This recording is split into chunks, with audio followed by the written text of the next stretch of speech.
Chapter 14. Joab, son of Zeruiah, knew that the king's heart longed for Absalom. So Joab sent someone to Tekoa, and had a wise woman brought from there. He said to her, Pretend you are in mourning, dress in mourning clothes, and don't use any cosmetic lotions. Act like a woman who has spent many days grieving for the dead. Then go to the king and speak these words to him. And Joab put the words in her mouth. When the woman from Tekoa went to the king, she fell with her face to the ground to pay him honor. And she said, Help me, O king. The king asked her. What is troubling you? She said, I am indeed a widow. My husband is dead. I, your servant, had 2 sons. They got into a fight with each other in the field, and no one was there to separate them. One struck the other and killed him. Now the whole clan has risen up against your servant. They say, Hand over the one who struck his brother down, so that we may put him to death for the life of his brother whom he killed. Then we will get rid of the heir as well. They would put out the only burning coal I have left, leaving my husband neither name nor descendant on the face of the earth. The king said to the woman, Go home, and I will issue an order in your behalf. But the woman from Tekoa said to him, My lord the king, let the blame rest on me and on my father's family, and let the king and his throne be without guilt. The king replied, If anyone says anything to you, bring him to me, and he will not bother you again. She said, Then let the king invoke the Lord his God to prevent the avenger of blood from adding to the destruction, so that my son will not be destroyed. As surely as the Lord lives, he said. Not one hair of your son's head will fall to the ground. Then the woman said, Let your servant speak a word to my lord the king. Speak. He replied. The woman said, Why then have you devised a thing like this against the people of God? When the king says this, does he not convict himself? For the king has not brought back his banished son. Like water spilled on the ground, which cannot be recovered, so we must die. But God does not take away life. Instead, he devises ways so that a banished person may not remain estranged from him. And now I have come to say this to my lord the king, because the people have made me afraid. Your servant thought, I will speak to the king. Perhaps he will do what his servant asks. Perhaps the king will agree to deliver his servant from the hand of the man who is trying to cut off both me and my son from the inheritance God gave us. And now your servant says, May the word of my lord the king bring me rest.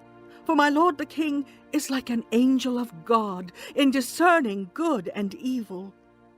May the Lord your God be with you. Then the king said to the woman, Do not keep from me the answer to what I am going to ask you. Let my lord the king speak. The woman said. The king asked, Isn't the hand of Joab with you in all this? The woman answered, As surely as you live, my lord the king, no one can turn to the right or to the left from anything my lord the king says. Yes, it was your servant Joab who instructed me to do this, and who put all these words into the mouth of your servant. Your servant Joab did this to change the present situation. My lord has wisdom like that of an angel of God. He knows everything that happens in the land. The king said to Joab, Very well, I will do it. Go, bring back the young man Absalom. Joab fell with his face to the ground to pay him honor, and he blessed the king.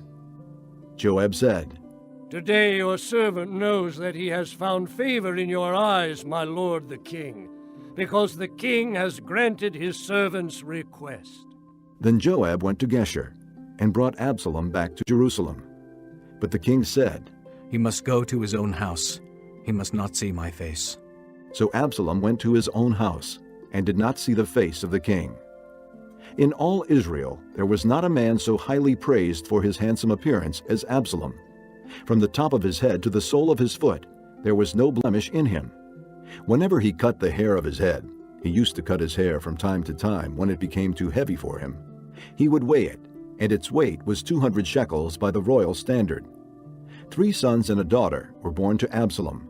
The daughter's name was Tamar, and she became a beautiful woman. Absalom lived 2 years in Jerusalem without seeing the king's face. Then Absalom sent for Joab in order to send him to the king, but Joab refused to come to him. So he sent a second time, but he refused to come. Then he said to his servants, Look, Joab's field is next to mine, and he has barley there. Go and set it on fire. So Absalom's servants set the field on fire. Then Joab did go to Absalom's house, and he said to him, Why have your servants set my field on fire? Absalom said to Joab, Look, I sent word to you and said, Come here so I can send you to the king to ask, Why have I come from Geshur? It would be better for me if I were still there. Now then, I want to see the king's face, and if I am guilty of anything, let him put me to death. So Joab went to the king and told him this. Then the king summoned Absalom, and he came in and bowed down with his face to the ground before the king. And the king kissed Absalom. Chapter 15. In the course of time, Absalom provided himself with a chariot and horses, and with 50 men to run ahead of him. He would get up early and stand by the side of the road leading to the city gate. Whenever anyone came with a complaint to be placed before the king for a decision, Absalom would call out to him. What town are you from? He would answer. Your servant is from one of the tribes of Israel. Then Absalom would say to him, Look, your claims are valid and proper, but there is no representative of the king to hear you. And Absalom would add, If only I were appointed judge in the land, then everyone who has a complaint or case could come to me, and I would see that he gets justice. Also, whenever anyone approached him to bow down before him, Absalom would reach out his hand, take hold of him, and kiss him. Absalom behaved in this way toward all the Israelites who came to the king, asking for justice. And so he stole the hearts of the men of Israel. At the end of 4 years, Absalom said to the king, Let me go to Hebron and fulfill a vow I made to the Lord. While your servant was living at Geshur in Aram, I made this vow. If the Lord takes me back to Jerusalem, I will worship the Lord in Hebron. The king said to him, Go in peace. So he went to Hebron. Then Absalom sent secret messengers throughout the tribes of Israel to say, As soon as you hear the sound of the trumpets, then say, Absalom is king in Hebron. 200 men from Jerusalem had accompanied Absalom. They had been invited as guests and went quite innocently, knowing nothing about the matter. While Absalom was offering sacrifices, he also sent for Ahithophel the Gilonite, David's counselor, to come from Gilo, his hometown. And so the conspiracy gained strength, and Absalom's following kept on increasing. A messenger came and told David, The hearts of the men of Israel are with Absalom. Then David said to all his officials who were with him in Jerusalem, Come, we must flee, or none of us will escape from Absalom. We must leave immediately, or he will move quickly to overtake us and bring ruin upon us and put the city to the sword. The king's officials answered him. Your servants are ready to do whatever our lord the king chooses. The king set out, with his entire household following him. But he left 10 concubines to take care of the palace. So the king set out, with all the people following him, and they halted at a place some distance away. All his men marched past him, along with all the Kerethites and Pelethites, and all the 600 Gittites who had accompanied him from Gath marched before the king. The king said to Ittai the Gittite, Why should you come along with us? Go back and stay with King Absalom. You are a foreigner, an exile from your homeland. You came only yesterday, and today shall I make you wander about with us, when I do not know where I am going? Go back, and take your countrymen. May kindness and faithfulness be with you. But Ittai replied to the king, As surely as the Lord lives, and as my lord the king lives, wherever my lord the king may be, whether it means life or death, there will your servant be. David said to Ittai, Go ahead, march on. So Ittai the Gittite marched on with all his men and the families that were with him. The whole countryside wept aloud as all the people passed by. The king also crossed the Kidron Valley, and all the people moved on toward the desert. Zadok was there too, and all the Levites who were with him were carrying the Ark of the Covenant of God.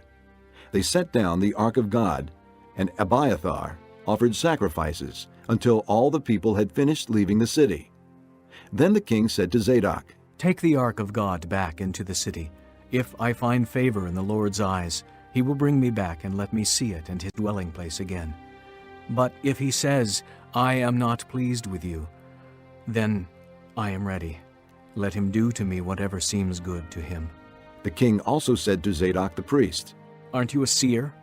Go back to the city in peace with your son Ahimaaz and Jonathan, son of Abiathar. You and Abiathar take your 2 sons with you. I will wait at the fords in the desert until word comes from you to inform me. So Zadok and Abiathar took the ark of God back to Jerusalem and stayed there. But David continued up the Mount of Olives, weeping as he went. His head was covered, and he was barefoot. All the people with him covered their heads too, and were weeping as they went up. Now David had been told, Ahithophel is among the conspirators with Absalom. So David prayed. O Lord, turn Ahithophel's counsel into foolishness. When David arrived at the summit, where people used to worship God, Hushai the Archite was there to meet him, his robe torn and dust on his head.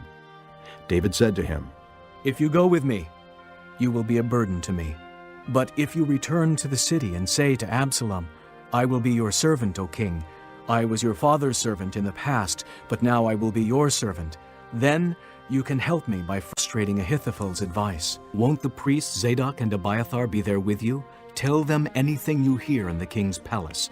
Their 2 sons, Ahimaaz, son of Zadok, and Jonathan, son of Abiathar, are there with them. Send them to me with anything you hear. So David's friend Hushai arrived at Jerusalem as Absalom was entering the city.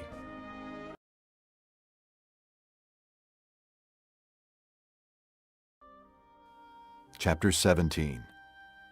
Jesus said to his disciples, Things that cause people to sin are bound to come, but woe to that person through whom they come. It would be better for him to be thrown into the sea with a millstone tied around his neck than for him to cause one of these little ones to sin. So watch yourselves. If your brother sins, rebuke him, and if he repents, forgive him. If he sins against you 7 times in a day, and 7 times comes back to you and says, I repent, forgive him. The apostles said to the Lord, Increase our faith. He replied, If you have faith as small as a mustard seed, you can say to this mulberry tree, Be uprooted and planted in the sea, and it will obey you. Suppose one of you had a servant plowing or looking after the sheep. Would he say to the servant when he comes in from the field, Come along now and sit down to eat? Would he not rather say, Prepare my supper, get yourself ready and wait on me while I eat and drink. After that you may eat and drink? Would he thank the servant because he did what he was told to do? So you also, when you have done everything you were told to do, should say, We are unworthy servants. We have only done our duty. Now, on his way to Jerusalem, Jesus traveled along the border between Samaria and Galilee. As he was going into a village, 10 men who had leprosy met him. They stood at a distance and called out in a loud voice, Jesus, Master, have pity on us! When he saw them, he said, Go, show yourselves to the priests. And as they went, they were cleansed.